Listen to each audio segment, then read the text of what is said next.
Welcome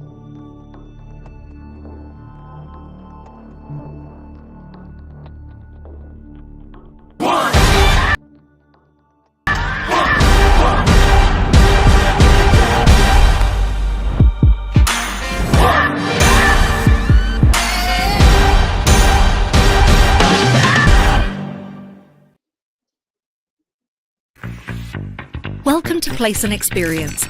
Indulge your senses with immersive game titles. Boost the excitement with our engaging promotional tools and generous network promotions.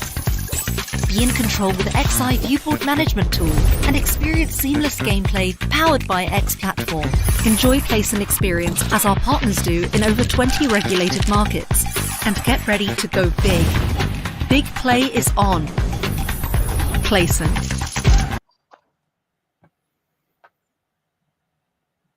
Well, we are live, and welcome one and all to an ever so slightly ramshackle episode of your Next.io weekly news. Eagle-eyed viewers may notice that my co-host Nico Jansen is outdoors. He's braving the great outdoors. That, of course, is because he's an incredibly in-demand international jet-setting businessman, and unfortunately he has some other matters to attend to today. And other eagle-eyed and eagle-eared viewers may have noted that I look and sound utterly horrendous. That's because I'm a little under the weather today, Nico. But what could make me feel better than coming here and joining you to discuss the biggest stories of the week? I'll tell you what, nothing. I've got my big jumper on, I've got my cup of tea, and we're powering through. Nico, how are you? So first of all, with this introduction, I can only, it can only go south from there. But thank you for the nice words. Of course, today I got one of the most important business to deal with, picking up my little one from school. So that's why I'm here in the middle of Munich. As you can see, sunshine all over the place. So the city is preparing for the demanding Oktoberfest, where each and everyone from around the world is just flying into the little and awesome village of Munich and just enjoying the beauty of beer. Very nice, Nico. If you want to send your private jet for me and ship me over in October, as soon as I've recovered, I'll be very happy to come and enjoy a few steins with you. Wouldn't that be nice?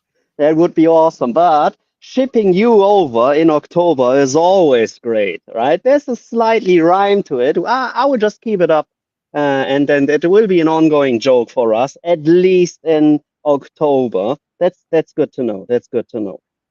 Nice. Well, Nico, we'll keep it quick today because I know you've got a lot on. But we have had some pretty big stories in the world of M&A this week, so we're going to be updating you on all the latest from Flutter and Snaitech and Playtech, Kindred and FDJ, and EveryMatrix has put in a bid for a business as well. So pretty busy week. But first, why don't you take it away with your special feature? Allow me to rest my voice for a few minutes while you give us an alfresco 10 in 5 in the great outdoors. You are more than welcome, and consider my being your back all the time. So the Dutch budget confirms gambling income tax hike to 37.8% by 2026. As anticipated, the budget confirmed that the coalition will increase taxes on gambling businesses from 30.5% to 37.8%. As such, the budget will increase the tax on games of chance in 2 steps to 34.2% in 2025 and 37.8% in 2026. Guess what?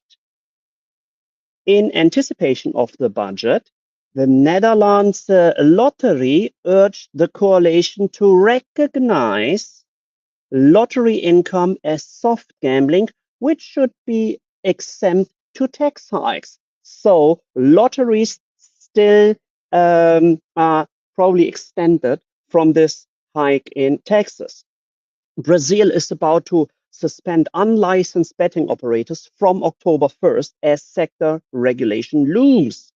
Brazil will suspend the operations of betting companies that have yet not applied for the authorization from October 1st, 2024, as part of a broader effort to regulate the country's rapid growing fixed odds betting market, the government said this Tuesday. The new rules will crack down on unlicensed operators who could face fines up to 2 billion reais, which is roughly 360 million US dollars for non-compliance. Then another thing in the US happening as the MLB union sues for US sportsbook. You heard right. After the NFL Player Association, also the Player Association of the Major League Baseball is suing sports betting operators. So the labor union representing Major League Baseball players in the US has filed lawsuit against DraftKings, Bet365, FanDuel, and Underdog Fantasy for unauthorized use of MLB players' names and images across their betting platforms and social media. So we will see how this one turns out as well. So one M&A story, which we will not cover in our overall discussion, as Playtech is about to acquire developer and Dice Dreams and Domino Dreams Superplay. The company revealed that the acquisition of Superplay is valued at 700 million. Sorry, my webcam has just stopped operating, but I will just continue. Is valued at 700 million and is subject to relevant regulatory approvals and customary closing conditions. An additional payment of up to 1.25 billion from Playtech is contingent on Superplay achieving certain financial targets for 2025, 26, and 27. Then the BGC Commission study reveals that 4.3 billion pounds staked annually on UK's illegal gambling market.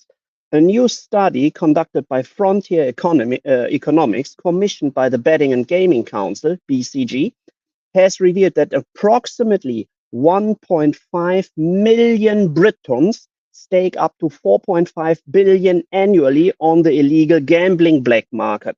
Just remember, estimates show that over 24 million Britons participate in online and land-based sports gambling at least once a month.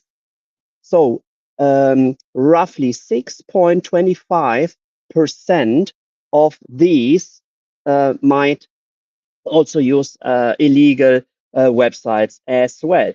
Quite interesting story from from the US as stock market investments in Florida drop as sports betting market grows. A recent story conducted by the Social Science Research Network has found that players are pulling back on stock market investment to bet on sports.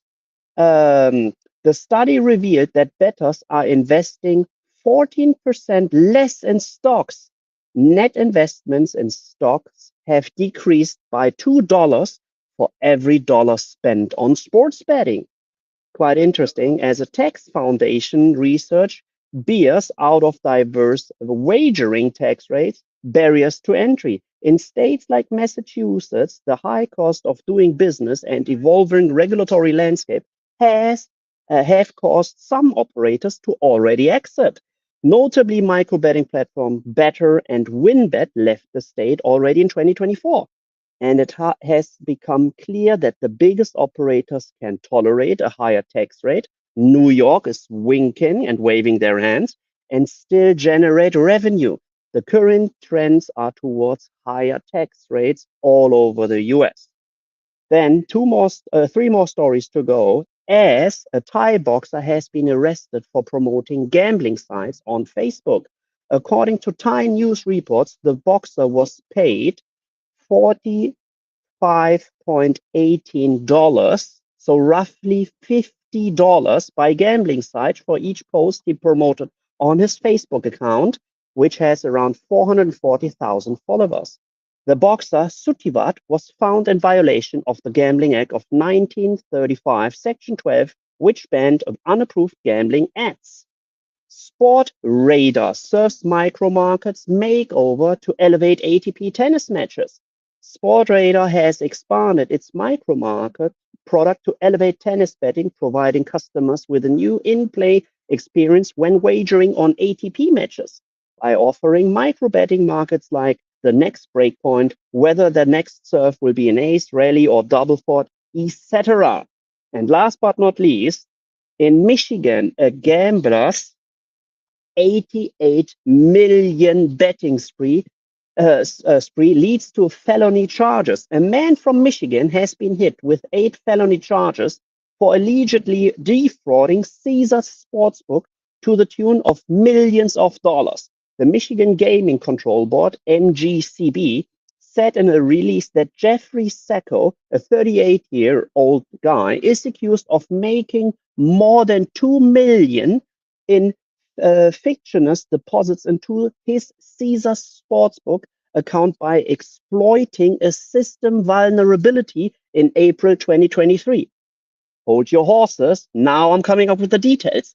Sacco allegedly placed 10,000 bets within 16 days at an average rate of around 26 bets an hour, totaling more than 88 million in stake. He then allegedly transferred more than 520,000 US dollars into his personal bank account and stopped using the Caesars Sportsbook app.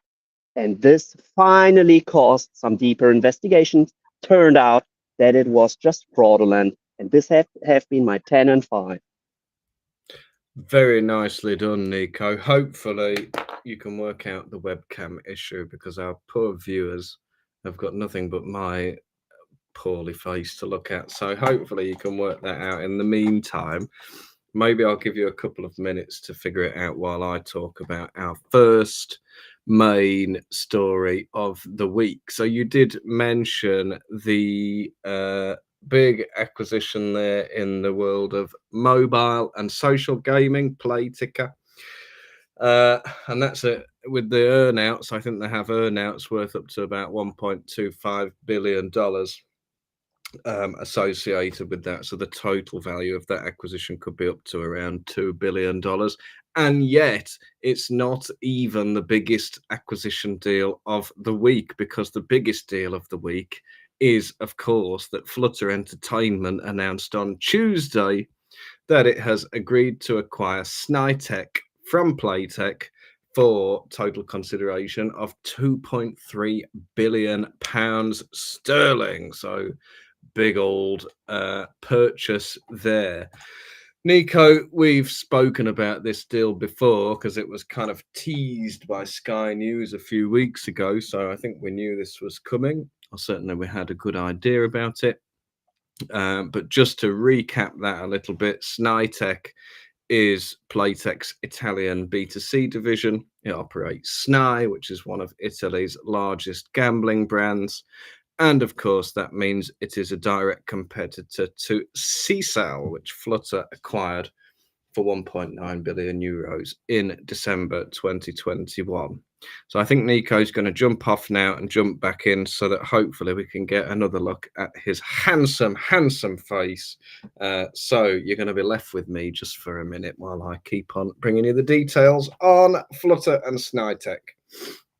So, just to give you a bit further background on that, Playtech first acquired Snai for 846 million euros in March 2018. So, about 6.5 years, they've just about tripled the value of that business by my maths. So, they've taken it from 846 million euros to 2.3 billion pounds. So, pretty successful few years for Snai. It's obviously been building its market share. Hi Nico, welcome back. I was just filling in some of the numbers on Snaitech. First acquired by Playtech for 846 million euros in March 2018. 6.5 years later, it's now being bought for 2.3 billion pounds. So I was just saying they've kind of tripled the value of that business in just 6 years. So quite impressive. Because today Snai is the third largest operator in Italy, according to figures. I'm not sure if those figures are from Flutter or Playtech. I think they're from Flutter. And it's 9.9% market share and 291,000 average players. Is that our producer? I can hear coughing in the background. Just a little mention that, and so that we can all unmute. No, not our producer. Maybe it's someone on your side, Nico. Anyway, if I'm not boring everyone absolutely to tears, I'll carry on. So this deal, as I mentioned before, was first reported by Sky News last month. Playtech subsequently confirmed it was in discussions, but it said at the time, obviously, there was going to be no certainty around a potential sale. Well, of course, now we do have some certainty there. So, CEO of Flutter, Peter Jackson, said he was delighted to announce the acquisition of Snai. This transaction is compelling strategically and financially, fits perfectly within our strategy for value creating M&A, and creates a significant opportunity to accelerate Snai's growth by providing them with access to Flutter's market-leading products and capabilities both in the US and globally. Far too long a sentence, in my opinion, Nico. As an editor, I would never let that pass. But there you go. I look forward to welcoming the Snai team to the Flutter Group and working with them to maximize, the growth opportunity for our combined businesses. So, that's all good for Flutter. They're now going to have something like a 30% market share in Italy, so pretty big deal for them.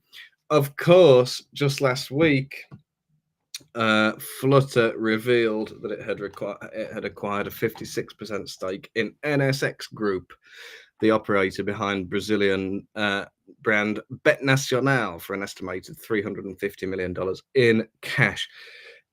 You will recall, of course, that my colleague and extremely talented journalist Sonia Lindenberg broke this story on Next.io exclusively about a month or two before that was announced publicly. So shout out to Sonia. And of course, she was vindicated last week when we found out that the deal is going ahead. Anyway, going back to Snai and Snaitech. This deal is expected to close in Q2 next year and should be immediately accretive to Flutter's EPS, earnings per share. So there you go. I mean, of course, Nico, let's just see what kind of money we're talking about here in terms of what we can expect this to add to Flutter's overall business. So in the full year 2023, Snai generated just shy of €1 billion in revenue, 947 million euros. And around €250 million, 256 million euros in adjusted EBITDA. So pretty substantial business. When it's combined with C-Cell, then Flutter will have a market share of something like 30% in Italy once the acquisition completes. So it will become the largest operator in the market. That's a position that it also boasts in the US with FanDuel. If it's not the largest in the UK, it's possibly second behind Bet365. So we do have this global dominance of Flutter continuing at pace. And I think we did discuss this last time we brought up this story. As for Playtech, once it's offloaded, Snaitech, these B2C operations, it will focus on its B2B side of things. And it plans to return around 1.8 billion euros to shareholders in a special dividend. Furthermore, Nico, Playtech executives will also receive 100 million euros in a special bonus payment. Nice work if you can get it, including CEO Moore Weiser, who will receive the largest share. A separate 34 million euro bonus scheme will be set aside for the Snaitech executive team. So pretty substantial for the individuals involved. But like I said earlier, Nico, if you take a business from an 800 million valuation to a 2.3 billion valuation in 6 years, all of a sudden 100 million in bonuses doesn't sound that crazy, I guess. I mean, I wouldn't turn it down if they offered it to me. Anyway, what do you make of all this, Nico? So first of all, we already touched on that specific topic when the rumors started roaring around by beginning of August, if I'm not mistaken. And then we already touched on Italy. Sounds like a pretty hot market with the acquisition of SKS as well, etc. And all, as you already pointed out, as soon as it becomes a big numbers game, which 800 million, 600 million, is a big numbers game. And if you can triple that to 2.4 billion worth, that's just hilarious. And as you pointed out, giving out 100 million doesn't sound too greedy, too much. But on the other hand, fast earned money is always fast spent. So the Bugatti dealers, get ready. There might be some new business for you. And first of all, shout out to all the parties being involved. It seems and it sounds like a reliable business. And as we already pointed out, Italy is one of the go-to European markets beside all the crazy numbers we're seeing from the US and Brazil as well. Yeah, I think per capita, the Italians are pretty big players when it comes to gambling. So certainly an attractive market. I think one that's now, as we see in so many markets, it's now, continues to be dominated by a small handful of players, of which Flutter is set to become the largest by some margin. So there you go, just absolutely dominating once again. It goes to show what a good and well thought out and well executed M&A strategy can look like, compared to, let's say, some of Flutter's competitors on the London Stock Exchange. So, Nico, there you have it, and we'll bring you more on this as soon as we find out more. But Q2 2025 is the closing date for this deal. So, until then, well, let's see what else Flutter's going to buy, but you never know.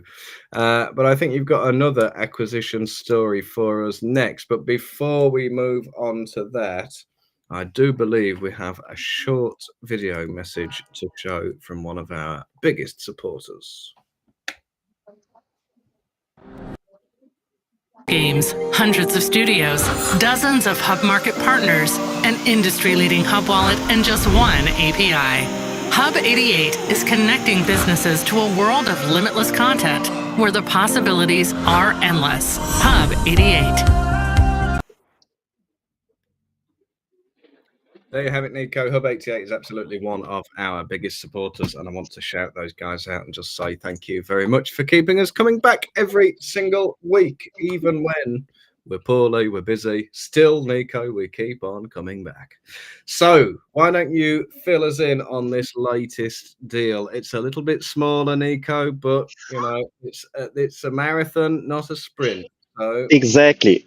So hopping over from London Stock Exchange over to Sweden, still being in Europe, as EveryMatrix makes a 18.5 million public offer for Fantasma Games. So yesterday, on Wednesday, EveryMatrix announced a 291 Swedish krona million public offer for Swedish iGaming developer Fantasma Games.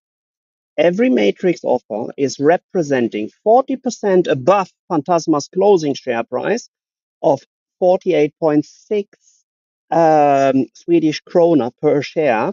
And it is also a 69 premium on the average price of the 30 days up to and including yesterday. Because you should always take the average price of the last 30 days, as soon as these rumors just hit the stock market, of course, prices go up. So 69% premium, that's the price we should be looking at. And the company said the investment at Swedish krona, 59 Swedish krona per share, would strengthen its games division and unlock synergies between the companies of EveryMatrix and Fantasma Games.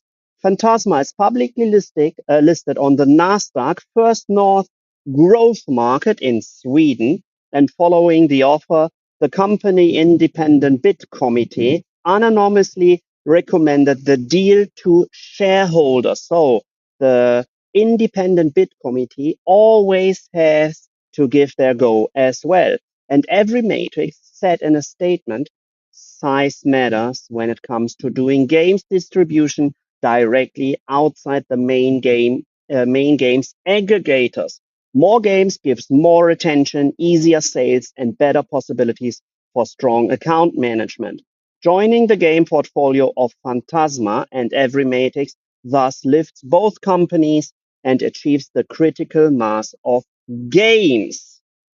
So the Fantasma response reads as following. When explaining its rationale behind the deal, Fantasma Independent Bid Committee said its business model was robust, but warned that an uncertain macroeconomics climate significantly had affected the capital market sentiment. The committee said investors are increasingly more inclined to invest in larger companies with a diversified revenue base rather than smaller firms with a greater reliance on individual projects. It also noted several Swedish and international financial institutions have recently chosen to distance themselves from the iGaming sector, arguing that access to institutional capital for iGaming companies listed in Sweden will continue to decline. Fantasma said this means it would become more difficult to effectively finance the business while publicly listed without the acquisition. Shareholders will have from tomorrow, Thursday, until 10th of October to accept the offer of 59 Swedish krona in cash per share. If approved, the acquisition would be EveryMatrix second in 2024, following its all-cash purchase of FSB Technologies in July. So these are just the facts. So what do we make out of it, Conor? Well, what I think is really interesting about this deal is what Fantasma said in its response, and said basically, as you pointed out, it's like, well, institutional investors don't want to play the iGaming game anymore in Sweden and in Europe, so we're going to have less access to cash and capital. So they also don't like investing in smaller kind of one-trick pony businesses. They want to invest in more diverse, broader businesses that have broader revenue bases and a larger variety of revenue, I guess. I wonder how that matches with your experience, Nico. Do you think that what Fantasma's saying here is something that's like broadly recognized across European finance or across the European iGaming sector at the moment? Because we obviously see, in relative terms, we do see a lot of cash coming into the sector. So for me, it was kind of surprising for me to read a statement like that, which I thought was very frank, and it almost sounds like Fantasma's backed into a corner now. And we've heard this before about the burden of being publicly listed as a smaller company as well. Obviously, it's an 18 million euro bid. So to be publicly listed with a market cap of 18 million is a big undertaking. And so I'm a little bit surprised that the response was so frank from Fantasma. What did you make of that? Do you think what they're saying is broadly true in the European markets at the moment? So it's not just happening on the European market, it's a global issue. So we have to distinguish two different ball games. The first ball game is the refinancing of companies, which has become due to increasing interest rates. The central banks are not flooding the markets. The KKRs, the regular private equity companies and investment banks are not looking for chances in the not just in the gaming market, also in refinancing startups, Series B, Series Cs. But this is the refinancing game. As soon as it comes to M&A, that's a different ball game. But as soon as you are part of the M&A game, you actually sell the whole company and not, kind of restructure, rebuild, and increase the overall value of the company. And as said, these are two different ball games. That's why we don't see a lot of companies actually, releasing press releases like, okay, we just refinance with an estimated value of our company, so 400, 500 million of fresh cash are just hitting our balance sheets. This applies to across all verticals, all horizontals, all businesses. Like the gorillas had no chance in Germany to actually refinance, and that's why they needed to be being sold to Getir. So as said, this happens to a lot of companies across the border and across all verticals and horizontals. But as soon as it comes to M&As, that's why we are having an M&A story, usually on a weekly basis, where just companies like the Flutters of the world, etc., are buying into companies like also Carolina's company of Beyond Play, or now with EveryMatrix buying into Fantasma as well. But as said, that's the M&A game and not the refinancing and getting more liquidity into their own company game. Thank you, Nico. Yeah, sounds like a good analysis to me.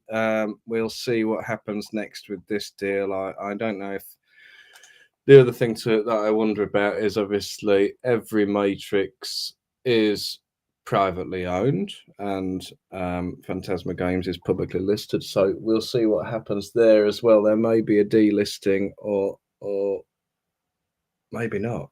We don't know exactly what the details are yet. But again, as always, Nico, we always like to follow these stories up and keep our eye on them. And as soon as we know more, you better believe we'll bring it to you on another episode of Weekly News. And now I'm going to round us off quite quickly, Nico, with my last little story, because we've had another update. Like I say, we like to keep tabs on these stories. And we've been hearing about FDJ and Kindred for a little while now. So, La Française du Jour, FDJ, has brought forward its closing date for the acquisition of Kindred to the 2nd of October, which I think is just about exactly 2 weeks away. So that's exciting, isn't it, for Kindred shareholders? It's 13 days away. So FDJ has brought the closing date forward after receiving the final regulatory approval it needed from the French Competition Authority. Let me point out there was a nice piece on this that yours truly wrote up the other day, all about the rules that the Competition Authority demanded. Basically, FDJ will not be allowed to rebrand any of Kindred's operations under its brand, or vice versa. The brands will have to be kept separately because otherwise the deal would be considered anti-competitive. But as long as they keep the brands separate, everything's going to be fine. So that deal is probably going to close in the next couple of weeks. Now, it's a 2.45 billion euro deal. We seem to be seeing a lot of deals around that kind of valuation at the moment. So some pretty big moves.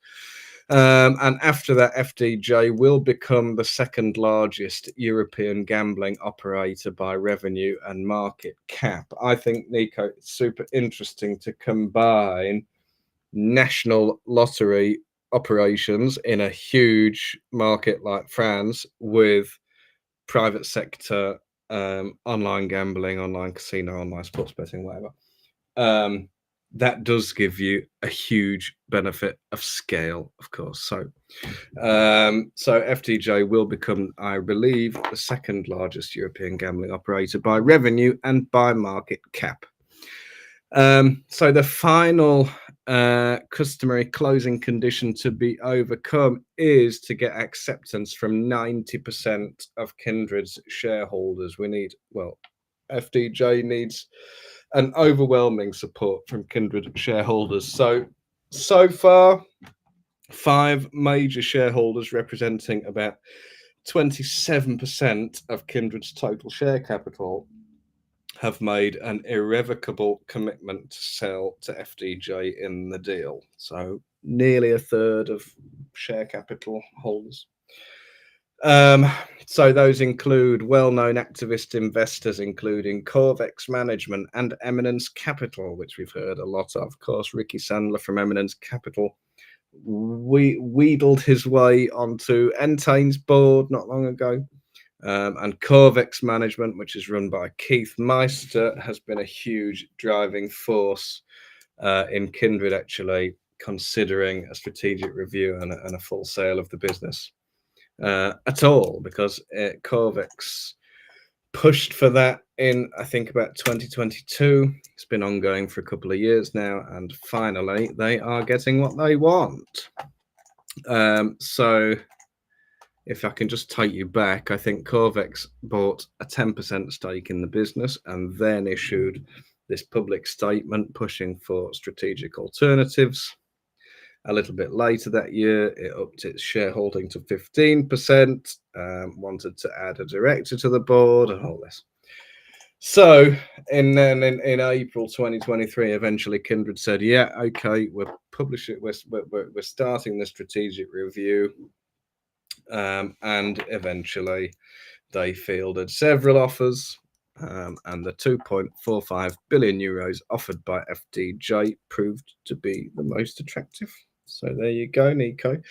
From, hearing about this deal for the first time not that long ago, and a deal of this scale, it's obviously now being pushed to get it done, keep those, costs from escalating. It must be an expensive process with lawyers and all the rest of it. So there you go. That's going to close in the next couple of weeks. We expect, obviously, the one thing to consider is, will the deal get support from 90% of Kindred shareholders? That remains to be seen. Nico, what do you make of this? Yeah, so we already touched on that story as well. So obviously, and as you pointed out, the national lotteries are usually the pinnacle and the pretty awesome child of every country. That's why there's also the extension, which I pointed out in my 10 and 5, regarding the Dutch tax hike as well. And FDJ now is just diversifying their portfolio as well. Smart move with buying into Kindred as well. I'm pretty sure Kindred, as already mentioned as well, with the refinancing game, which became very, very difficult, as stated already. So they are making a good amount of money. And this also proves like the activists investors finally probably got what they had been hoping for. And I'm pretty sure we will see the exact same role play in a different way at a different company in the near future as well. Yeah, I wouldn't be surprised, Nico. And as always, these stories are, the biggest bombshells that get dropped in our industry. Usually it's always interesting to see how market dynamics shift over time, and it gives you a pretty good insight into, I think, the general sentiment in the market and things. But it's always fun to see which businesses are the targets and which are the acquirers, because it's nice to keep track of those market movements. But look, I'm waffling because I'm totally brain dead. I think we've done 40 minutes. We should probably leave it there for today, Nico, and just promise our viewers, as is the case, that normal service will be resumed next week. Nico, thank you for taking the time to join me al fresco today. It's been a great pleasure speaking to you. I'm going to make another cup of tea and take it quite easy this afternoon, I think. But thanks to everyone for listening. Thanks, of course, to Playtech and to Hub 88 for sponsoring this episode. And Nico, thanks most of all to you. Get well soon, mate. Get well soon. Thank you. Have a good weekend, everybody. Bye.